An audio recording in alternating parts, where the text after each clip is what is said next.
ఒక శాస్త్ర ప్రకారం మనకి పూర్వీకులు ఏదైతే చేశారో అవి అన్నీ కూడా పాజిటివ్ నెగిటివ్ని వారు అనుభవించే ఏవి చేయాలి ఏవి చేయకూడదు, ఏవి చేస్తే ఏం ఫలితం వస్తుంది, ఏవి చేయకూడదని చేయటం వల్ల ఎలాంటి దుష్పరిణామాలు వస్తాయి అనేది కూడా చెప్పి మనల్ని హెచ్చరించడం జరిగింది. దాంట్లో ఒక పీక్ స్టేజీ వామాచారంలో ఉంటుందన్నమాట.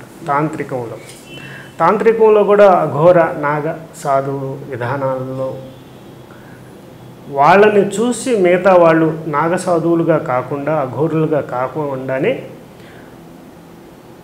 ఆధ్యాత్మికంలో ఉండి కొన్ని వాళ్ళని చూసి మనం చేసేయచ్చు అనే విధానంతో కాపీ టు పేస్ట్ లాగా కొంతమంది చేస్తూ దానికి చాలా ఇబ్బందులు పడే అవకాశాలు ఉంటాయి అన్నమాట. ఇది చేయటం వల్ల దుష్పరిణామాలు ఉంటాయి. చేయించుకున్న వారికి కూడా సమస్యలు వస్తాయి.